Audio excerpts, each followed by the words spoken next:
بسم الله الرحمن الرحيم والحمد لله رب العالمين وبه نستعين على أمور الدنيا والدين ثم الصلاة والسلام على سيدنا محمد ابن عبد الله الحر الميامين وعلى آله وصحبه أجمعين. أما بعد ya kumshukuru Allah subhanahu wa ta'ala, mtakia rehema kiongozi wa umma Mtume wetu Muhammad sallallahu alaihi wasallam.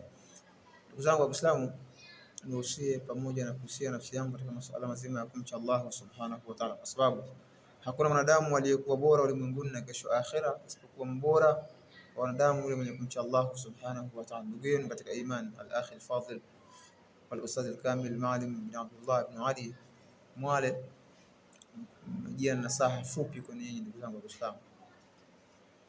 Wakati tukiwa masomoni tukisoma miaka hiyo ya nyuma sana, mashekhe zetu waliwahi kutueleza majambo yako maneno ya adabu, wanasema kama ala wajhi al-ardh min shajar wa laysa yurma illa ma bihi thamar. Mwalimu alituambia kwamba maneno haya yakitusawufi sana, anasema kama ala wajhi al-ardh min shajar, kuna miti mingapi iliyoko ardhini. Kam ala wajhi al-ardh min shajar, kuna miti mingapi iliyoko ardhini. Walaysa yurma illa ma bihi thamar, haikuwa yenye kubwa mawe isipokuwa ile yenye matunda. Walaysa yurma illa ma bihi thamar, yenye kubwa mawe ni miti yenye matunda.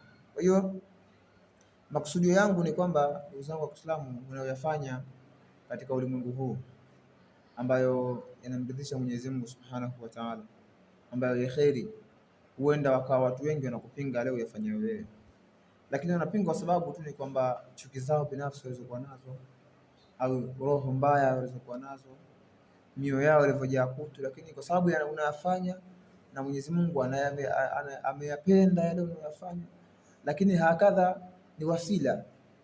Allah asema waqul i'malu fasayara Allahu amalakum, fanya kwanza, Mwenyezi Mungu ataona na mtume wake, kisha Mungu ataonyesha waumini. Kwa hiyo utakapofanya majambo ya kheri ambayo kama ni kufikisha kama hivi, ni mtu kutoa waadhi kwa lengo la watu wabadilike, huenda ukapingwa sana na watu wengi, lakini kwa sababu unayafanya Mungu anampendezea, shekhi, fanya, usistop, fanya, endelea.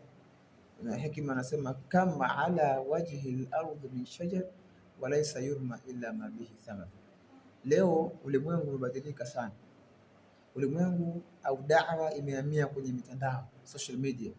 Kwa hiyo huenda ukawa naye ni miongoni mwa watu ambao unafikisha kwa social media, lakini watu wakakupinga, wakawa tu hawataki tu, hawapendi. Lakini watu hawa ambao hawapendi, kuna siku watakuja kuwa machawa. Baada ya kuwa Mwenyezi Mungu ashakupandisha, sasa watakuja waone aibu sasa. Kwani mtume si aliambiwa anta karimun ibn akhin karimun? Lakini walimpinga mwanzoni watu wa Maka, wakampinga. Lakini Fatih Maka mwaka wa 8 nadhani Hijiria, kama nitakuwa niko sawa sawa, ndio ilikuwa Fatih Maka. Walikuja pale Makuraishi ya Muhammad, anta karimun Muhammad, wewe ni bwana mtukufu, wewe ni mkarimu sana, mtukufu, ibn akhin karim, babako mtukufu sana. Mtume akauliza swali, haya leo utafanya kitu gani nyinyi? Sasa basi niwaachie huru, nendeni.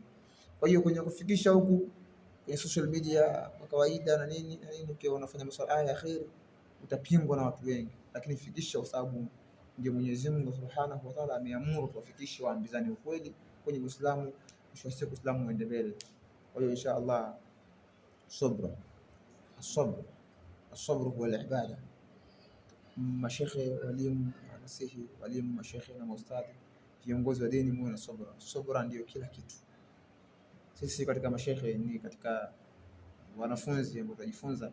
Kwa hiyo ni raha pia mwanafunzi kumpa nasaha shekhe wako, mwalimu wako, ustadhi, na nasaha mji. Sabra, as-sabr, japo watu walio wasema as-sabru lahu hudud, lakini sabr huwa al-ibada. Kila mmoja anapaswa na sabra. Assalamu alaykum wa rahmatullahi wa barakatuh.